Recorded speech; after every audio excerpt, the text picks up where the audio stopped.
আপনাদের স্বাগত। আজকে আমি শিম দিয়ে একটা নতুন আইটেম বানিয়ে দেখাবো। শিম দিয়ে পুর বানিয়ে আপনাদের দেখাবো।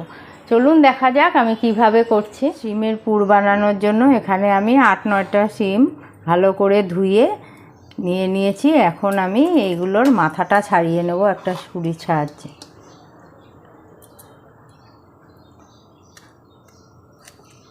এইভাবে দুই পাশ থেকে শিটটা ফেলে নেব।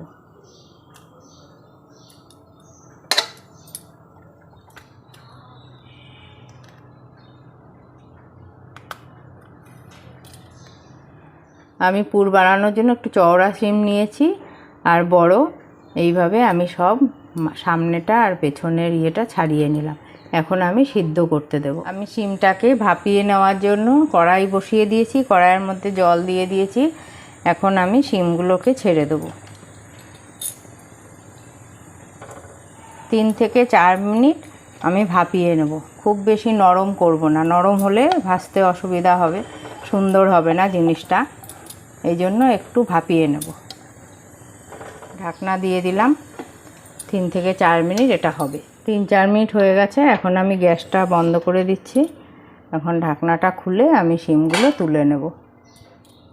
খুব একটা বেশি সিদ্ধ হবে না, জাস্ট একটু নরম হলো। পুর ভরার জন্য আমি একটা সর্ষের পেস্ট বানিয়ে নেব। আমি প্রথমে দিয়ে দিলাম 2 চামচ সাদা সর্ষে, 2 চামচ লাল সর্ষে, দিয়ে দেবো 4-5টা কাঁচা লঙ্কা। এখন আমি একটা পেস্ট বানিয়ে নেব। শিমটা ঠান্ডা হয়ে গেছে। এখন আমি এগুলোর থেকে বিচিটা বের করে নেব।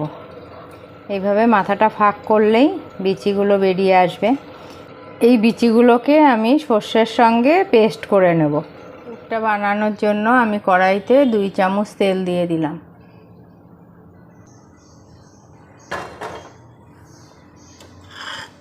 তেলটা গরম হয়ে গেছে। এখন পেঁয়াজটা আমি দিয়ে দিলাম। আপনারা যদি পেঁয়াজ না পছন্দ করেন তাহলে না দিয়েও হবে, নিরামিষ করতে পারবেন। পেঁয়াজের মধ্যে দিয়ে দিলাম আন্দাজ মতো নুন। পেঁয়াজটাকে একটু ভাজা ভাজা করে নেব। 3 থেকে 4 মিনিট আমি হালকা নাড়িয়ে নেব। পেঁয়াজটা হালকা লাল করে ভাজা হয়ে গেছে। এখানে আমি একটা বড় সাইজের পেঁয়াজ কুচি করে কেটে নিয়েছিলাম। এখন আমি সর্ষেটা ঢেলে দেব।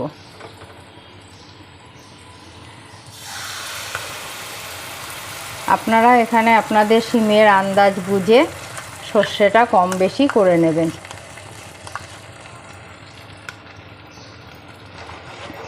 সর্ষেটা দিয়ে ভালো করে নাড়িয়ে নেব। আঁচটা এই সময় আমি মিডিয়াম ফ্লেমে রাখব। আগে পেঁয়াজ ভাজার সময় একটু নুন দিয়েছিলাম, এখন আর একটু দিয়ে দেবো সামান্য একটু হলুদ। এখন ভালো করে মিশিয়ে নেব। 5 থেকে 7 মিনিট ধরে নাড়তে নাড়তে আমার পুরটা এখন রেডি হয়ে গেছে। এখন আমি নামিয়ে নেব। এগুলোর মধ্যে এখন পুর ভরে নেব।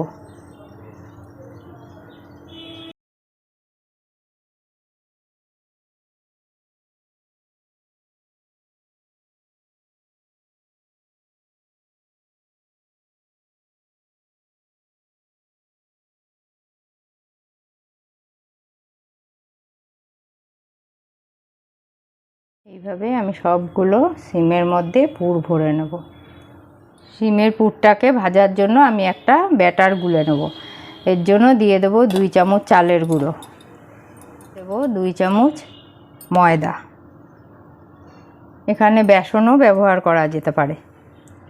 এখন দিয়ে দেবো আন্দাজ মতো নুন, দিয়ে দেবো সামান্য হলুদ গুঁড়ো। শুকনো উপকরণগুলো একটু ভালোভাবে মিশিয়ে এর মধ্যে জল দিয়ে দেবো।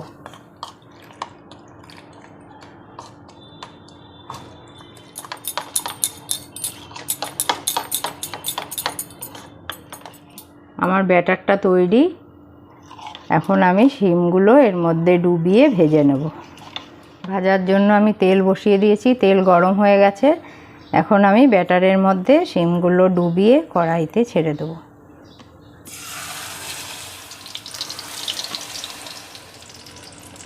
ভাজার সময় আমি আঁচটাকে মিডিয়াম টু লো ফ্লেমে রাখব। এক পিঠ হয়ে গেছে, এখন আমি ওই পিঠটাকে উল্টে দেবো।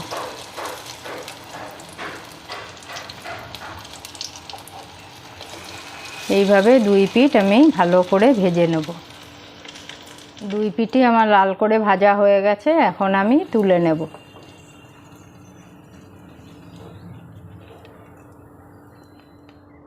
একইভাবে বাকিগুলো আবার দিয়ে দেব। আমার শিমের পুর তৈরি। গরম গরম এই শিমের পুর গরম ভাতের সঙ্গে দারুণ লাগে। আপনারা অবশ্যই ট্রাই করে দেখবেন।